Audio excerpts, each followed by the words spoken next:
Jean, let's talk about pre-qualifying your buyer. Sure. You mentioned that to me that basically if you're taking a buyer around in your car and you haven't pre-qualified him, you haven't done your job. Did I hear you I don't right? put anybody in my car.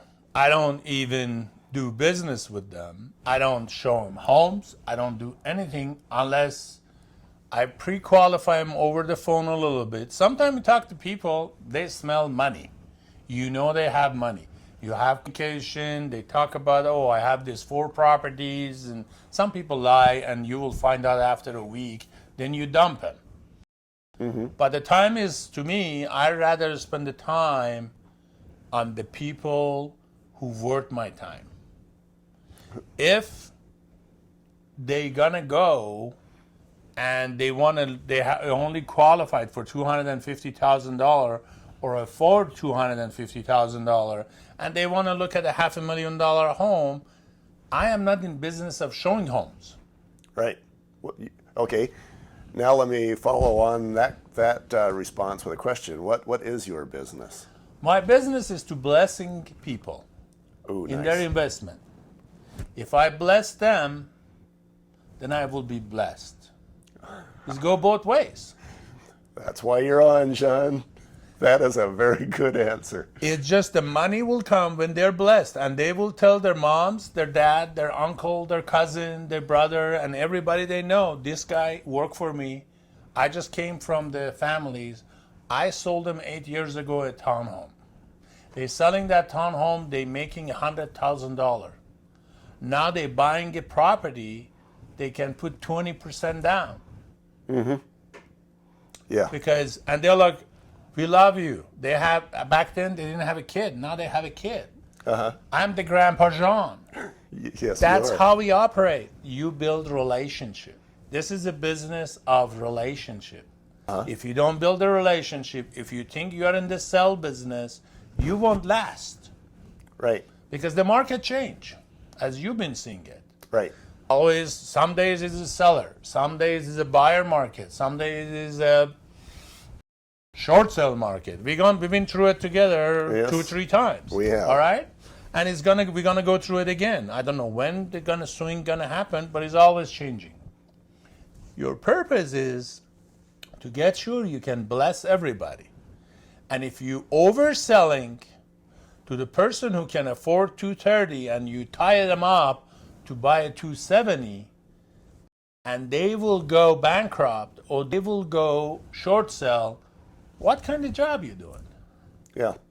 That money gonna pay for a lot of doctors you getting. After they come at you with a bat. with a bat. So you want to get sure you put the people in your call. You talk to you have to have a lender who's your favorite lender, and you work with that person. You refer them right away after your phone conversation, whatever is referral or whatever, to that person. Say before, and you explain that. You say, you know what? I don't want you to be house poor. I want you to know exactly your budget. I want to know exactly how much you're going to spend a month based on your income. And this is not my job. I am not able, and I'm not supposed to give you advice regarding your finances. Right. But there is my...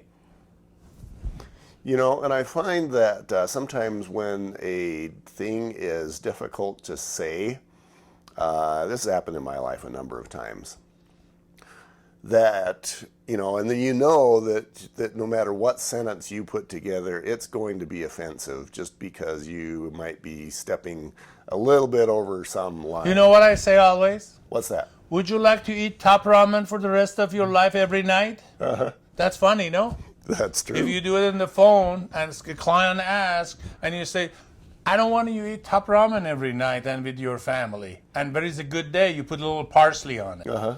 So I want you to know exactly your budget. And let's talk to this person or that person. If they are pre-qualified with someone, it's time to back out. Say, you know, I have a guy who called me last night.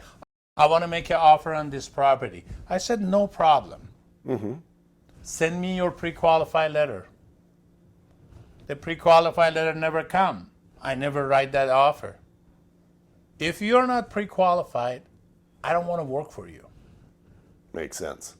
Because I don't know what is your purpose. I don't want to take people just showing home, buying luncheons and dinner. And I know some realtors get crazy. As soon as they get client, let's go have lunch. They go buy lunch, everybody. Uh-huh. And then they end up paying a big, and then they come to you. Don't say this property have this problem. I really need the money because I buy too many lunches. yeah. Well, and what I was thinking is that a guy like you might be able to say the same words and have it come across as a kindness and a service, whereas somebody else who might have a different motivation could say the same sort of words and have that appear to be over the top, because you come from a place of service and love and what do you say, that person.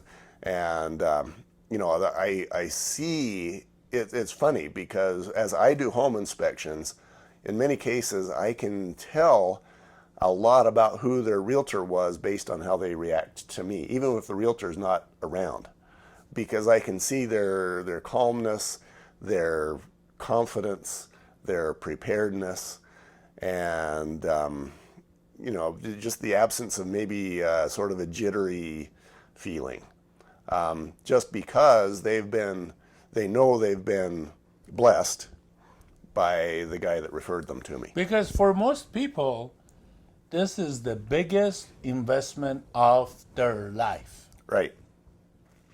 You don't want to mess that up for them. Yeah. And the market may go down. It's not your fault if the market swing and you sold the property 350 and now it's worth 300. Mm-hmm. You still need to call that person. You still need to be a friend with them. Because you know what? The only time you lose money is when you sell the house. Right. The market will come back up. And you will be the king again, and you're still in a relationship. And you say, you know what? I lost $100,000 when the things was down in 2007. I lost $150,000 in the value of my home. But I didn't sell it.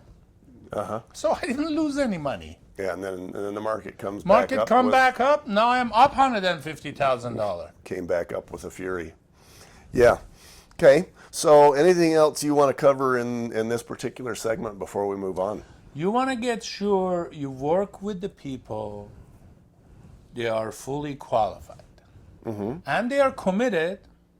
And the last thing I tell you, they are loyal to you. They are loyal to you. You want to make sure that the clients, are loyal to you. Yes, because if they're not loyal to you, you're going to go show all this home. They're going to go around your back, make a deal. You want to get sure the trust is going both ways. Yeah, I'm thinking, okay, there's 1,000 realtors on right here who's saying, I just met this guy yesterday. How do I make him that loyal to me today? You build a relationship is based on the trust. If you don't build a relationship with them, I had a client who came to my office. They did not want to sign the buyer-broker agreement. Mm-hmm. I had the reps here. Was a $300,000 deal? Mathematician, $9,000 commission. The guy said, I don't want to sign this. I grabbed the contract, tore it apart. I said, you need to go find an agent you can trust. He said, what do you mean? I said, if you don't trust me, I don't trust you. He left. He called me back 10 minutes. John, we want you to be our agent. They come back, sign. I have that $9,000 in my bank account. Uh-huh. Oh, my wife have it, sorry. It's always the wife that has it, right? Yeah. Yeah, you see it for a minute, and then the wife managed. But so what I see you doing is you insisting on having the relationship that you must have or you won't do business. And once they understand that, then you got their trust. Yeah, because if you wanted me to work for it, is a win-win situation. And I established that right on the beginning. Our relationship is based on win-win. Mm-hmm. If I lose, you win, it's not a good relationship. Or vice versa. Mm-hmm. So it has to be a win-win. I want to protect you. These are the things we need to go through. These are the problem we will have, whatever is the buyers or sellers, doesn't matter. It have to be built on the trust. And if you promise to do something, you need to do it. Doesn't matter what you promised. So don't promise you're going to do this and that and that and that when you go get the listing, or when you want to buy it to sign a buyer-broker agreement, you're going to tell them this and this and this and this. But if you don't do it, you break the relationship. That's why the trust will go away. And if you don't have a trust in a relationship, you don't have a relationship. Yeah, and when I think of my son, for example, he got that realtor that I wouldn't have recommended. And that guy made promises pretty much every time he was on the phone. You know, I'll show you this property, I'll file that paperwork, and it, of course, never happened. And if you're not willing to do it, certain things, you need to let them know. I'm not doing that. Rather than make the promise and then not do it. Yeah, the agents say, I will do open house to get a listing, and they never do open house. Doesn't matter what the market is, doesn't matter the area. If you promise to do something, do it. You know, and for me, let's say that I'm the starving realtor, and maybe a home is being listed at, maybe the homeowner wants to list his $350,000 property for $400,000 because, of course, the homeowner thinks his property is worth more than it is. Always does, yeah. And I want the job, so I've heard of realtors who have said, sure, I'll list your home for $400,000. As a matter of fact, I think it's worth $410,000.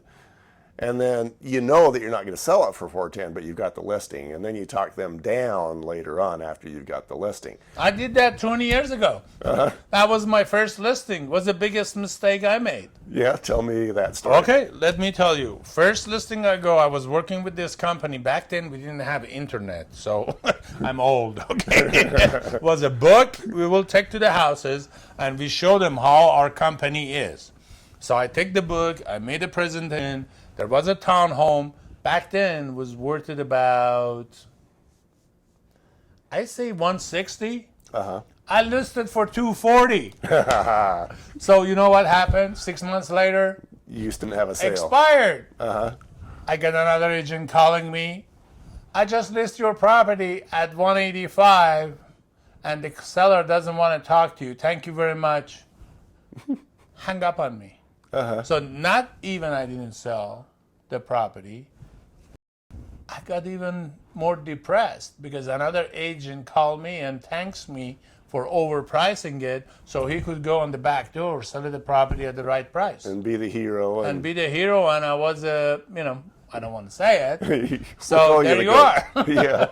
So don't overprice it. And if the property is overpriced, let your client know. You know what? If you really want this property, we'll make an offer on it. But these are the comparable. It shows is a little bit overpriced. Do you still want to make an offer? Okay, well, good stuff. All right, we'll be right back with more. Thank you.